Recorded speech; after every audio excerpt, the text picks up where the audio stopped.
दोस्तों, इस समय भूकंप कुछ ज़्यादा ही हमारे पृथ्वी को प्रभावित कर रही है। आए दिन कहीं न कहीं हर साल भूकंप आते ही रहते हैं। इससे हमारे जनजीवन को भारी नुकसान का सामना करना पड़ता है। वैसे भूकंप को रोकना हम मनुष्यों के बस में नहीं है।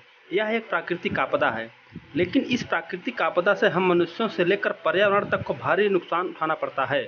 जिस क्षेत्र में एक बार भूकंप आ जाता है, वहाँ का भौगोलिक और मानव निर्मित दशा दोनों ही चेंज हो जाती है। इसे एक आंकड़े के अनुसार हर 1.5 मिनट में पृथ्वी पर कहीं न कहीं भूकंप आते ही रहते हैं।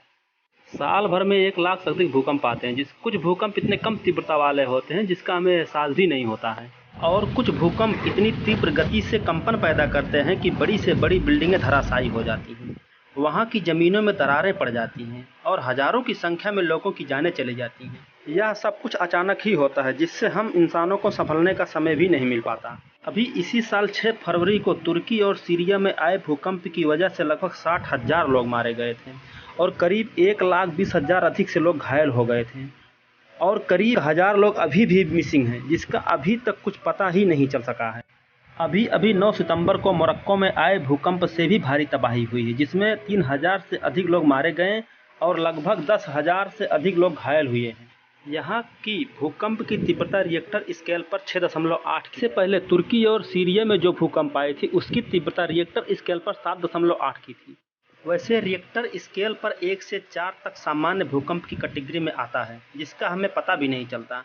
5 से 6 तक मीडियम की श्रेणी में रखा जाता है, जिससे नुकसान तो होता है लेकिन एक सीमित तक ही रहता है। 6 के ऊपर हाई जोन में रखा जाता है, जिससे भारी नुकसान का सामना करना पड़ता है।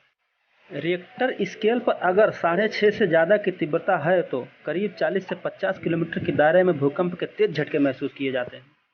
अब आप लोग सोच रहे होंगे कि आखिर यह भूकंप आते क्यों हैं। वैसे दोस्तों, भूकंप आने का मेन कारण धरती के अंदर उथल-पुथल बताई जाती है।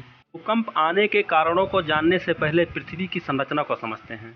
हमारी पृथ्वी ऊपर से जितनी खूबसूरत और सुंदर दिखती है, अंदर से उतनी धधकती हुई आग की गोला है। वैसे हमारी पृथ्वी की मोटाई कुल 13,000 किलोमीटर है। वैज्ञानिकों के मुताबिक हमारी पृथ्वी 7 परतों से मिलकर बनी हुई है, जिसे हम टेक्टोनिक प्लेट कहते हैं। ये जो 7 परतें हैं पृथ्वी के अंदर, ये निरंतर आपस में घूमती रहती हैं। इस घूमने की वजह से टेक्टोनिक प्लेटें बार बार आपस में टकराती हैं। उस टकराने के एरिया को जॉन फॉल्ट लाइन भी कहा जाता है। पृथ्वी के सबसे अंदर के भाग का, या यूँ कहें पृथ्वी के सेंटर को कोर कहा जाता है। यह सबसे कठोर और सबसे ज़्यादा गर्म भी होता है, जिसकी टेम्परेचर लगभग 6,000 डिग्री सेंटीग्रेड तक पहुंच जाती है। इसके ऊपर वाले इस भाग को आउटर कोर कहते हैं, जो पृथ्वी के अंदर लिक्विड फॉर्म में होती है और हमेशा घूमती रहती है। इसकी टेम्परेचर लगभग 5,000 डिग्री सेंटीग्रेड तक पहुंच जाती है। इसके ऊपर वाले इस भाग को लोअर मेंटल और उसके ऊपर वाले इस भाग को अपर मेंटल कहते हैं। इसके ऊपर वाले इस भाग को स्टेनोस्फेयर कहते हैं और उसके ऊपर वाले इस भाग को लिथोस्फेयर कहते हैं। सबसे ऊपरी वाले भाग को क्रस्ट कहते हैं, जिसकी मोटाई लगभग 50 किलोमीटर होती है।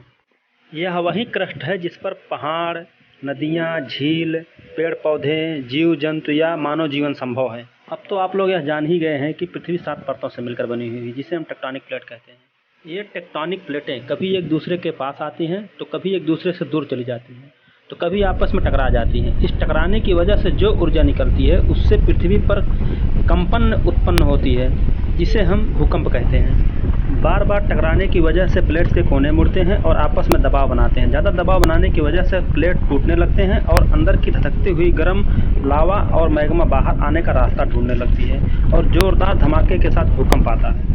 जिस स्थान पर ये प्लेटें आपस में टकराती हैं वहाँ जोरदार कंपन होता है, जिसे भूकंप का केंद्र कहते हैं। कंपन की आवृत्ति जैसे जैसे दूर होती जाती है वैसे वैसे इसकी तीव्रता कम होती जाती है। आज के लिए बस इतना ही। तब तक के लिए जय हिंद, नमस्कार।